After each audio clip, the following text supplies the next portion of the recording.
One, and we're live with another edition of Notes on the News Feed, where I read to you headlines from my news feed, and I share with you my thoughts about those headlines, about the stories that I may or may not have read. I may have skimmed, I may have read the paragraph following the headline, or I may have just read the headline. But, as the title says, it's not news.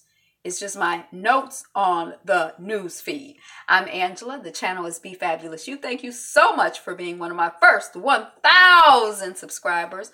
I really, really appreciate it. You are a subscriber, right? Okay, I thought so. That's what I thought. I figured you ain't gonna be just coming over here, getting the content, not liking, not commenting, not subscribing, just watching, just consuming, and not contributing nothing.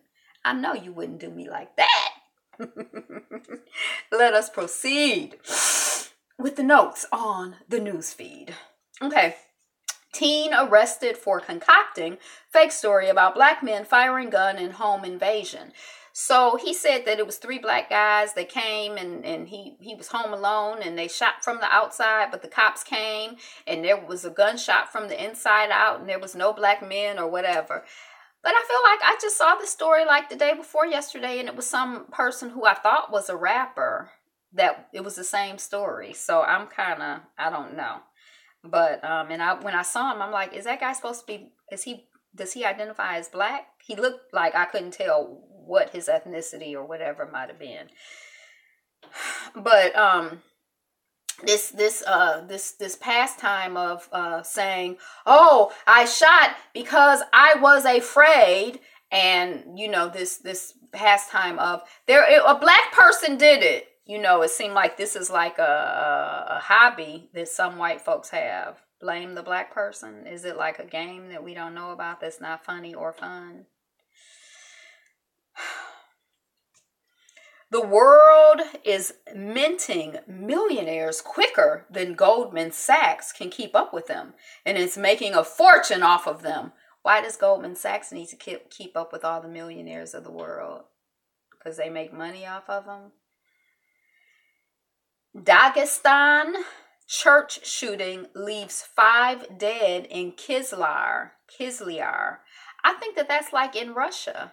But Dagestan, I did skim the article. So, rest in peace for the people who made their transition, and just lots of peace and love for the families and the communities and in the whole world. It's like if I don't see it on my news feed, I don't hear it. But I guess I'm not a news person, so I guess that's why I don't know a lot about what goes on if I don't see it on my news feed. Okay.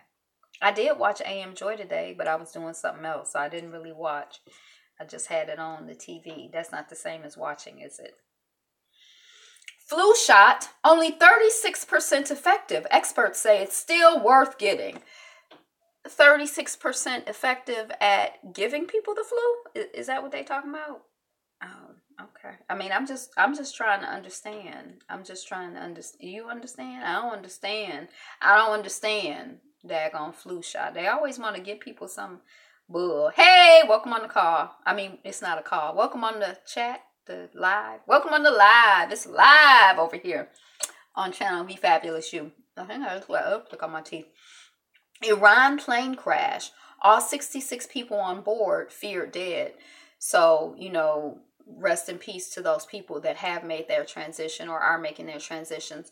At first, when the plane crash happened, the statement came out from Iran saying that all of the people had passed away. And then they retracted it and said, because it's a difficult place to get to, we don't know what's up. Which I think is good. I don't think you should just be like, oh, well, we can't get to them, so we ain't gonna worry. I don't know. If I was there, I want you to try to come find me, try to come get me, So, again, did I say it already? Peace to those people who made their transition and their families and their communities and the whole world. 66 people on a plane crash. Silicon Valley parents are raising their kids tech-free. And it should be a red flag. We were just kind of sort of talking about this yesterday in terms of covering up the cameras and the mics on your phones. And I guess some of the people in the technological world having some issues with technology and how it's impacting, us in our world and what the potential for malfeasance is with, or malfeasance, how you say it, with problems, the potential for problems with this technology. And we've been hearing stories, I've been hearing stories about how a lot of people, don't let their kids use certain devices. Now, I think that those children, I would imagine, they probably are still teaching those children to code, because I feel like, I don't really understand it exactly, but I have this feeling that like coding is learning another language, and it's like a language of the future and a language that we all should know. I don't know any coding. I don't know any. When I was in high school, I did take a class on BASIC, and I actually enjoyed it, but I never pursued anything. And then probably about like 3 or 4 years ago, I had made a New Year. Hey, thanks for the like. I had made a New Year goal that I was going to learn how to teach myself how to program, how to code. And I started working with, there was some program that I found online that was designed for children, to teach children how to code, like kindergartners. And that's, I feel like I could start there, because I'm basically, I don't know, And, I was going through the exercises. They had different exercises. And then about 2 months ago, I went to like a class, like Intro to Coding. It feels really overwhelming to me, but I feel like I should know the language, and I feel like the language of code is like the language of the future, and like I feel very stressed out that I don't know, and I don't even exactly know how to know. I keep saying I'm going to take a class, I'm going to teach myself. If people can learn, I can learn too. Do you code? Do you speak computer? And everything is computers now. I mean, not everything, but so many things that were not guided by code are guided by code now. But I bet you those children are learning to code. That was my point. Hong Kong art, miniature art shows disappearing Hong Kong. So they do like little like miniature scapes of, I really enjoy just listening to you, for real, for real. Look, I'm just talking. You come listen. So they do little like miniature scenes of life in Japan and Hong Kong. And a lot of these scenes, a lot of these things don't exist anymore. Like, I don't know what the corollary would be here, because I can't even think of what their examples were. But a lot of the things, they just don't exist anymore. So the miniature art shows like, it's almost like a history lesson. The country breeding a generation of chess whiz kids, and I don't remember what country it was, but they require all of their children to study chess.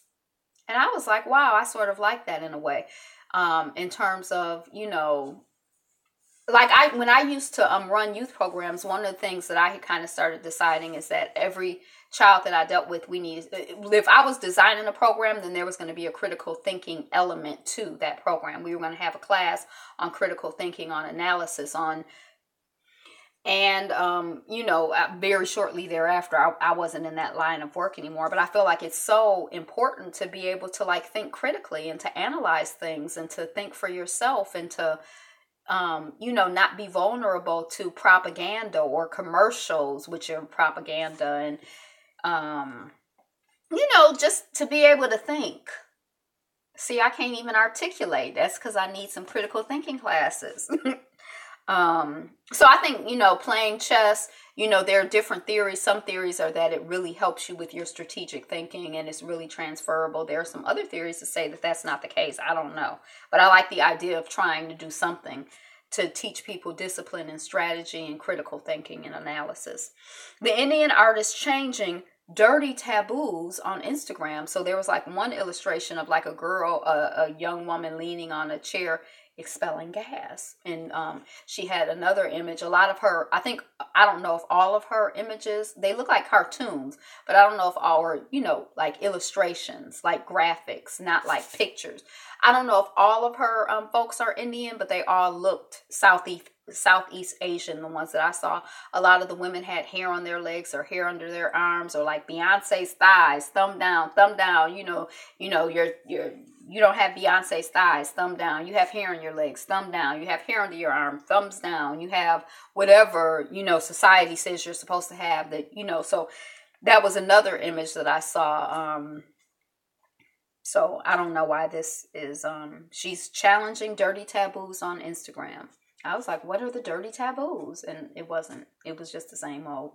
Ancient cities LIDAR scans reveal as many buildings as Manhattan. And this is going back to South or Central America.